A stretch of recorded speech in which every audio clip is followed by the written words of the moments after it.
ইন্দ্রাণী গাঙ্গুলিকে দেবলীনা এবং জয়িতার হাত থেকে ছাড়িয়ে এনে এবার মেঘার বাজি পাল্টে দিল কুসুম। হ্যাঁ বন্ধুরা, ভিডিওটা লাইক দেখতে থাকুন। যে মুহূর্তে কিনা মেঘা রীতিমতো বিয়ের আসরে আয়ুষকে নিয়ে বসে পড়ে এবং বিয়ের আনুষ্ঠানিকতা জোর জবরদস্তি শুরু করে দেয়, ঠিক তার পর মুহূর্তে ইন্দ্রাণী গাঙ্গুলিকে বাঁচানোর জন্য যখন কিনা কুসুম রাতুলের সহযোগিতা নিয়ে যখন কিনা বলতে থাকে যে রাতুল সাহেব এই বিপদের মুখে আপনি আমাকে একটু হেল্প করবেন, যে করেই হোক না কেন মেঘা ম্যাডামের ফোন থেকে আমাদেরকে দেবলীনা ম্যাডাম এবং জয়িতা ম্যাডাম কোথায় আমার দেবী মাকে আটকে রেখেছে সেই সমস্ত তথ্য বের করা যাবে, এবং সেটার একমাত্র পথ এটাই, সেটা হলো কি আপনাকে যে করে হোক না কেন ওই মেঘা ম্যাডামের ফোনটা চুরি করে তার ফোনের লকটা খুলে দেখতে হবে যে ঠিক কোন জায়গাটার মধ্যে আমার দেবী মাকে ওরা আটকে রেখেছে। ঠিক সেই মুহূর্তে যখন কিনা বিয়ের আসরে ব্যস্ত হয়ে পড়া মেঘার ফোনে যখন কিনা দেবলীনা অনবরত ফোন করতে থাকে এবং সেখানে যখন কিনা হঠাৎ করে সেই ফোনটা কুসুম রিসিভ করে এবং কুসুম যখন কিনা ওদের সমস্ত কথোপকথন শুনে ফেলে এবং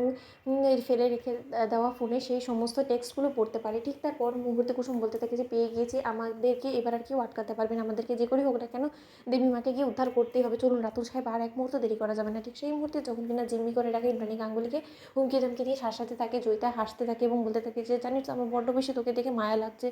ইন্দ্রাণী, যে তুই এতটাই অসহায় হয়ে পড়েছিস যে ওদিকে তোর ছেলে সর্বনাশ, তুই জেনেও কোনো কিছু করতে পারছিস না। ঠিক সেই মুহূর্তে ইন্দ্রাণী যখন বলতে থাকে যে না, ইন্দ্রাণী গাঙ্গুলি আজ অবধি কারো কাছে মাথা নত করেনি এবং করবেও না, কারণ ইন্দ্রাণী গাঙ্গুলি নিশ্চিত আছে যে সেখানে ইন্দ্রাণী গাঙ্গুলিরই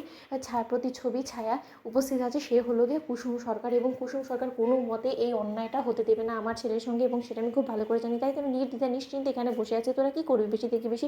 আমার উপর প্রতিশোধ নিতে গিয়ে, না হয় আমি ওকে মেরেই ফেলবি, কিন্তু আমি এতটুকু তো অন্তত নিশ্চিত হয়ে থাকতে পারবো যে না, আমার ছেলেকে রীতিমতো সব ধরনের বিপদ আপদ থেকে বাঁচানোর জন্য গাঙ্গুলি পরিবারের সামনে ঢাল হয়ে দাঁড়ানোর জন্য কুসুমকে আমি রেখে এসেছি। ঠিক সেই মুহূর্তে দেবলীনা যখন বলতে থাকে যে এমন ফাঁদ পেতেছি না, এবার সেই কুসুম সরকারও কোনো রকম কোনোভাবে চালাকি কাজে উদ্ধার করতে পারবে না তোমাদের এই পরিবারকে বিপদের মুখ থেকে ইন্দ্রাণী গাঙ্গুলি।